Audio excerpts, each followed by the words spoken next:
Assalamualaikum warahmatullahi wabarakatuh. Perjalanan Nabi Musa alaihi salam dengan Nabi Khidir alaihi salam telah diabadikan Allah Ta'ala di dalam Al-Quran Al-Karim. Sungguh yang demikian itu bukan hanya sekedar menjadi ilustrasi Al-Quran dengan tanpa ada makna dan tujuan yang berarti. Sebagaimana buku komik dan novel, tidak, Al-Quran tidaklah demikian. Namun jauh lebih dari itu, yaitu supaya menjadi pelajaran yang sangat berharga bagi umat Nabi Muhammad Sallallahu Alaihi Wasallam. Peristiwa sejarah yang sudah lama gaib itu, apabila tidak dimunculkan di dalam kitab suci yang terjaga ini, maka barangkali tidak ada seorang pun mengetahuinya lagi. Terlebih kita umat Nabi Muhammad yang hidup entah berapa ratus tahun setelah peristiwa tersebut terjadi. Hal itu tidak lain supaya peristiwa sejarah itu dapat dijadikan bahan kajian yang mendalam, bahwa ternyata di dalam kehidupan ini ada dua jenis ilmu pengetahuan dan dua jenis alam yang harus dikuasai dan diketahui manusia.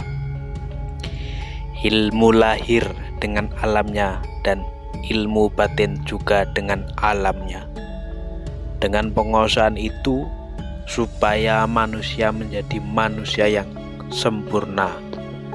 Dengan ilmu lahir supaya lahir manusia menjadi mulia, demikian pula dengan ilmu batin supaya batin manusia itu juga menjadi batin yang mulia, untuk mengungkapkan sesuatu yang ada di dalam ilmu laduni.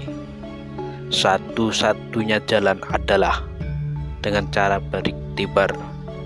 Demikianlah Al-Quran telah memberikan contoh. Oleh karena itu, pintu pertama dan utama untuk memahami ilmu laduni itu adalah pintu iman. Apabila pintu yang satu itu sudah tidak terbuka, maka siapapun jangan berharap dapat memanfaatkan segala keterangan yang ada. Yang demikian itu karena hati telah terkunci mati oleh kekafirannya sendiri. Seperti itu pula terhadap setiap uraian tentang ilmu laduni. Apabila orang sudah tidak mempercayai keberadaan ilmu itu, maka apapun yang sudah tertulis dalam buku itu sedikit pun tidak akan membawa manfaat baginya, sebab yang sudah tertulis itu dan semacamnya tentang ilmu laduni hanyalah sekedar keterangan, sebatas teori yang harus ditindaklanjuti dengan amal perbuatan. Sedangkan ilmu laduni adalah buah dari amal perbuatan tersebut. Mana mungkin orang bisa memetik buah tanpa berusaha menanam tanaman dengan bersungguh-sungguh. Di dalam surat Al-Kahfi dengan 22 ayat, yaitu mulai ayat nomor 60 sampai ayat nomor 82, peristiwa sejarah itu diperankan dua tokoh sentral, Nabi Musa dan Nabi Khidir, sebagai gambaran sosok yang telah menjiwai ilmunya masing-masing, supaya perjalanan ibadah yang ditekuni seorang salik mampu membuahkan hasil yang disebutkan sebagai ilmu laduni.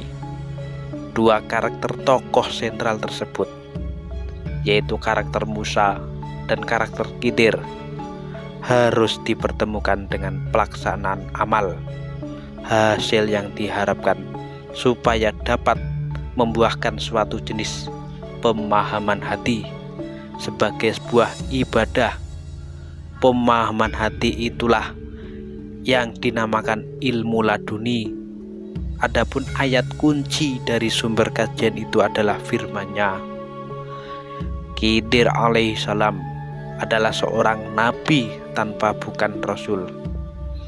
Alasannya karena tidak mungkin seorang nabi, Nabi Musa alaihissalam, berguru kecuali dengan seorang nabi pula. Dalam pembahasan ilmu laduni ini, supaya pembahasan lebih bersifat universal, kedua sosok tersebut ditampilkan sebagai sosok karakter, bukan sosok personal, sebab sebagai sosok personal boleh jadi pelaku sejarah itu sudah lama meninggal dunia, kecuali Nabi Khidir alaihissalam yang konon menurut banyak pendapat beliau tidak mati, sehingga cerita-cerita tentang pertemuan seorang yang hidup pada zaman sekarang dengan Nabi Khidir sebagai sosok personal, kesannya hanya bernuansakan mistik atau mitos yang kurang dapat dipertanggungjawabkan secara ilmiah. Namun dengan ditampilkan sebagai sosok karakter, pelaku sejarah itu, bahkan siapapun akan menjadi hidup untuk selama-lamanya. Bagaikan mutiara-mutiara yang terpendam, hakikat ilmu laduni itu harus ditemukan oleh para syalik di dalam peristiwa sejarah itu. Makanya hanya dengan ilmu, iman, dan amal mereka tertantang untuk mampu menggalinya dengan benar. Banyak jebakan dan ranjau yang ditebarkan di sana. Tanpa guru pembimbing ahlinya, sulit rasanya seorang syalik mampu menemukan mutiara yang dirahasiakan itu.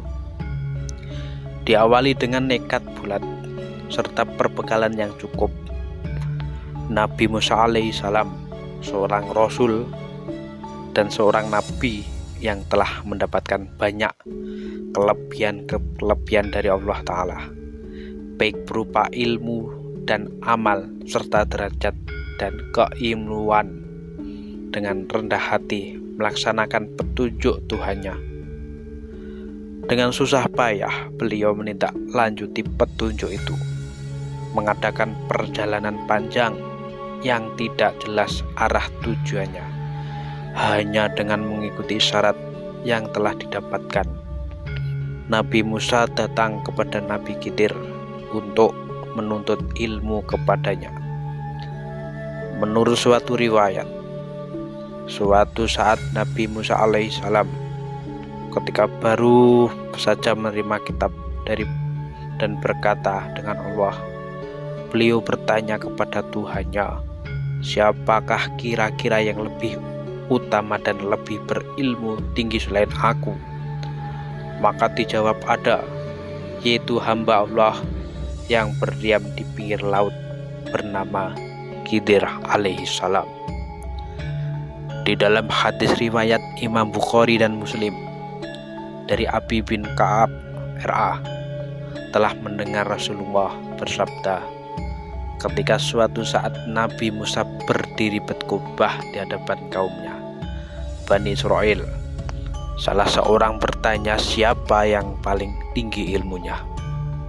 Nabi Musa alaihi menjawab, saya. Kemudian Allah menegur Musa dan berfirman kepadanya, supaya Musa tidak mengulangi pernyataan itu. Aku mempunyai seorang hamba yang tinggal di pertemuan antara dua samudra, yaitu seorang yang lebih tinggi ilmunya daripada kamu. Nabi Musa alaihissalam berkata, ya Tuhanku, bagaimana aku bisa menemuinya? Tuhannya berfirman, bawalah ikan sebagai bekal perjalanan. Apabila di suatu tempat ikan itu hidup lagi, maka disitulah tempatnya. Kalimat hadis dari Imam Bukhari. Di dalam riwayat yang lain disebutkan, di saat Nabi Musa alaihissalam bermunajat kepada Tuhannya, beliau berkata, "Ya Tuhanku, sekiranya ada di antara hamba-hambamu yang ilmunya lebih tinggi dari ilmuku, maka tunjukilah aku." Tuhannya berkata, "Yang lebih tinggi ilmu dari kamu adalah Khidir." Nabi Musa alaihissalam bertanya lagi, "Kemana saya harus mencarinya?" Tuhannya menjawab, "Di pantai dekat batu besar." Musa alaihissalam bertanya lagi, "Ya Tuhanku, aku harus berbuat apa sehingga aku dapat menemuinya?" Maka dijawab, "Bawalah ikan untuk perbekalan di dalam keranjang. Apabila di suatu tempat ikan itu hidup lagi, berarti Khidir itu berada di sana." Kemudian Nabi Musa alaihissalam berkata kepada muridnya, "Apabila ikan itu hidup lagi, kamu segerakan beritahukan kepadaku." Berangkatlah mereka berdua dengan berjalan kaki. Ketika sampai di suatu tempat di sebelah batu besar, Nabi Musa istirahat dan tertidur. Ikan tersebut bergerak hidup dan meloncat ke laut. Tapi sang murid lupa melaksanakan pesan gurunya. Kemudian mereka meneruskan perjalanan. Setelah sampai waktunya makan sore, Nabi Musa mencari perbekalannya. Muridnya baru ingat pesan tersebut dan menceritakan kepada kejadian ikan yang hidup lagi dan meloncat masuk ke laut dengan cara yang menakjubkan. Itulah tempat yang mereka tuju. Maka kembali mereka berdua dengan mengikuti napak tilas perjalanan mereka di mana ikan tersebut masuk ke laut. Setelah sampai di tempat yang dituju, keduanya bertemu dengan seorang laki-laki.